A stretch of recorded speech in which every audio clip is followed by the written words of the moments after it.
Welcome back to Ditishree vlogs. అందరికీ happy Diwali. ఈ దీపావళికి మనం మన ఇంట్లో ఉండే ఐటమ్స్తోనే చాలా సింపుల్ అండ్ ఈజీగా జ్యూసీగా ఉండే ఈ స్వీట్ రెసిపీని తయారు చేసుకుందాం. ఇది చాలా చాలా సింపుల్, ఎవరైనా చేయొచ్చు. ఇది సూజీతో చేసుకునే జామూన్. ఈ రెసిపీకి కావాల్సిన ఇంగ్రీడియంట్స్, ప్రిపరేషన్ ఇదంతా ఎలా చేయాలో ఒకసారి చూసేసుకుందాం.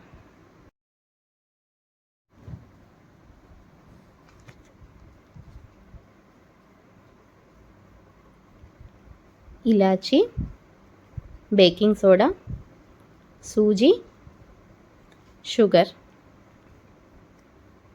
Full cream milk. ఇక్కడ నేను హాఫ్ కప్ సూజీకి మెజర్మెంట్స్ చెప్తున్నాను. ఒక కళాయిలో 1 కప్పు, నేను ఈ కప్తో హాఫ్ కప్పు సూజీ తీసుకున్నాను కాబట్టి 1 కప్పు మిల్క్ని పోసి బాయిల్ చేసుకుంటున్నాను. ఇది ఫ్లేమ్ మీడియంలోనే ఉంచాలి, హైలో పెట్టకూడదు. సిమ్లోనే ఉంచి మనం బాయిల్ చేసుకోవాలి. తర్వాత హాఫ్ కప్ సూజీని మిక్సీ జార్లో వేసి ఒక ఇలాచీని కూడా యాడ్ చేసేసి 2-3 టైమ్స్ ఆపుతూ పల్స్ చేసుకోవాలి.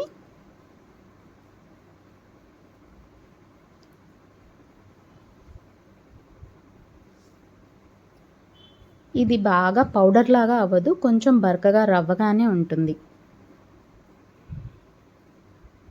చూస్తున్నారు కదా, ఇలా కొంచెం బరకగానే అనిపిస్తుంది. పాలు మరిగిపోయినాయి కదా, ఇందులో ఇప్పుడు ఈ సూజీ ఉంది కదా, ఈ సూజీని కూడా యాడ్ చేసేసి తిప్పుకుందాం. ఉండలు కట్టకుండా కలుపుకుంటూ దీన్ని ఉడికించుకోవాలి. ఇది 2 మినిట్స్లోనే దగ్గర పడిపోతుంది. ఇది అస్సలు ఉండలు కట్టకుండా మ్యాష్ చేస్తూ కలుపుతూ తిప్పుకోవాలి. ఫ్లేమ్ కూడా మీడియంలోనే ఉంచుకోవాలి. 2 మినిట్స్కి ఇది బాగా ఉడికిపోయి ఆ గిన్నెకి అంటుకోకుండా దగ్గరకు వచ్చేస్తుంది. చూస్తున్నారు కదా, ఉడికిపోయింది. మ్యాష్ చేస్తూ కలుపుకుంటూ తిప్పేసుకోవాలి, లేదంటే ఉండలు వచ్చేస్తుంది, దగ్గరకు అయిపోతుంది, గిన్నెకి కూడా అంటుకోకుండా విడిపోతుంది కదా. ఈ స్టేజ్లో ఉన్నప్పుడు మనం ఒక 1 or 2 స్పూన్స్ గీని కూడా యాడ్ చేసుకోవాలి. గీని యాడ్ చేసిన తర్వాత ఇంకొక 1 మినిట్ దాన్ని మ్యాష్ చేస్తూ కలుపుకుంటూ ఉడికించుకోవాలి.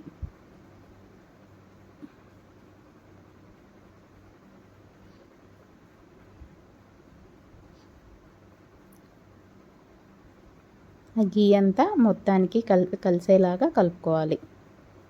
అంతే, ఇంక సరిపోతుంది. స్టవ్ ఆఫ్ చేసేసి మూత పెట్టి పక్కన ఉంచుకోవాలి, చల్లారాలి.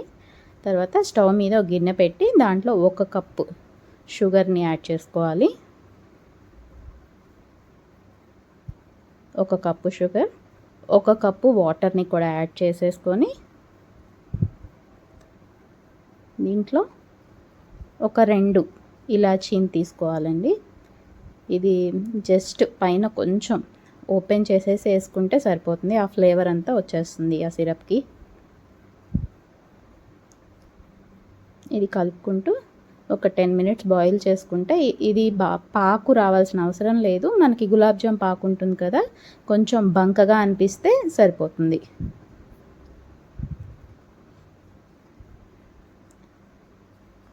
పాకు రెడీ అయిపోయింది. తర్వాత ఈ ఉడికించుకున్న ఉప్మా రవ్వది ఉంది కదా, ఈ రవ్వలో కొంచెం బేకింగ్ సాల్ట్ యాడ్ చేసేసుకొని బాగా కలిసేలాగా కలుపుకోవాలి. మ్యాష్ చేస్తూ బాగా దగ్గరకు పడేలాగా బాగా కలుపుకోవాలి.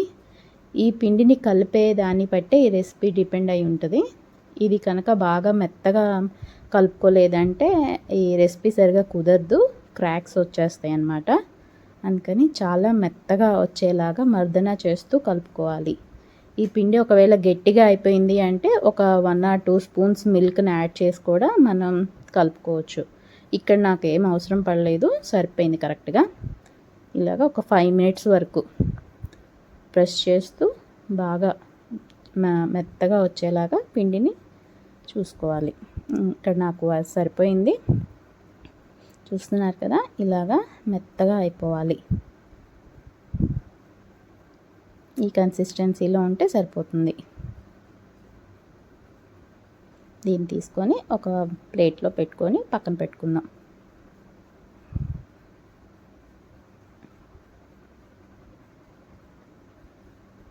తర్వాత చేతికి కొంచెం నెయ్యిని రాసుకొని గ్రీస్ చేసుకొని ఈ పిండిని కొంచెం కొంచెం తీసుకొని బాల్స్ లాగా ప్రెస్ చేస్తూ కలుపుతూ క్రాక్స్ లేకుండా బాల్స్ చేసుకోవాలి.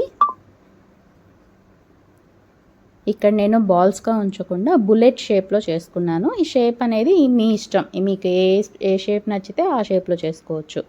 బాల్స్ అయినా చేసుకోవచ్చు, బుల్లెట్ షేప్ అయినా చేసుకోవచ్చు. నేనైతే ఇక్కడ బుల్లెట్ షేప్లో చేసుకుంటున్నాను.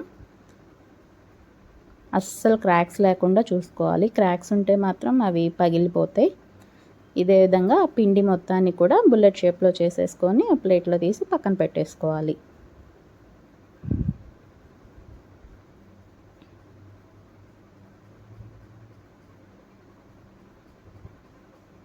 ఇవి ఇలా రెడీ చేసుకున్న తర్వాత వాటిపైన ఒక క్లాత్ కానీ ప్లేట్ కానీ పెట్టి కవర్ చేయాలి. లేదంటే అవి ఎండిపోయినట్లు అయిపోతాయి.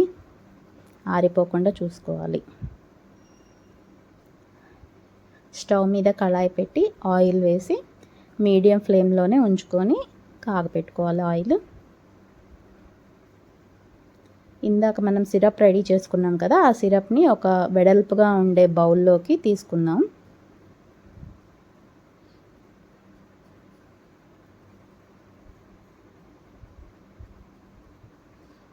ఆయిల్ కాగింది కదండి. ఇప్పుడు మనం ఈ బుల్లెట్స్ అన్నిటిని స్లోగా ఒక్కొక్కటి ఆయిల్లోకి వదిలేసి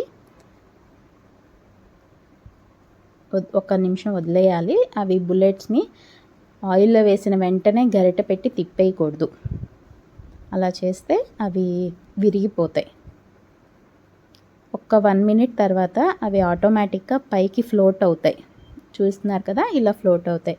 అప్పుడు మాత్రమే గరిటెతో వాటిని టచ్ చేయకుండా స్లోగా రౌండ్గా మనం తిప్పుకుంటూ ఉండాలి. ఆ సర్క్యులర్ మోషన్లో తిప్పటం వల్ల ఈ బుల్లెట్స్ ఈవెన్గా ఫ్రై అవుతాయి.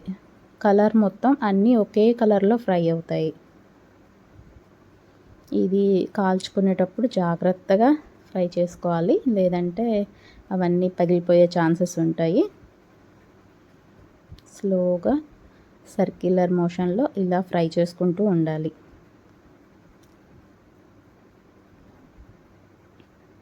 గోల్డెన్ కలర్ వచ్చేసాయి కదా, ఈ కలర్ సరిపోతుంది. మనం స్టవ్ ఆఫ్ చేసేసుకొని ఈ బుల్లెట్స్ అన్నిటిని తీసుకొని మనం సిరప్ రెడీ చేసుకున్నాం కదా, ఆ సిరప్లో వేసేసుకుంటే సరిపోతుంది.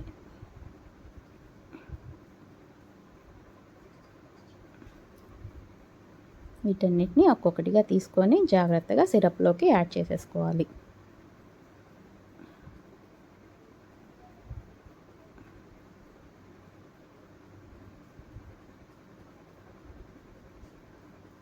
ఇవి సిరప్లోకి యాడ్ చేసిన తర్వాత మూత పెట్టేసి ఒక 1 అవర్ పాటు కదిలించకుండా పక్కన పెట్టేసుకోవాలి. అప్పుడు ఈ సిరప్ అంతా ఆ బుల్లెట్స్కి, ఆ జామున్స్కి పట్టి చాలా సాఫ్ట్ అవుతాయి. చూస్తున్నారు కదా, 1 అవర్ తర్వాత ఈ జామున్స్ చాలా సాఫ్ట్గా అయిపోయాయి, జ్యూసీగా అయిపోయాయి. ఇవి ఒకటి తింటే ఆగరండి, ఇంకా తినాలనిపిస్తుంది. ఎవరికైనా చెప్పినా ఇవి సూజీతో చేశారంటే అస్సలకి నమ్మరు, అంత టేస్టీగా ఉంటాయి. ఈ రెసిపీని మీరు కూడా ఒకసారి ట్రై చేసి ఎలా కుదిరిందో నా కామెంట్ సెక్షన్లో చెప్పండి.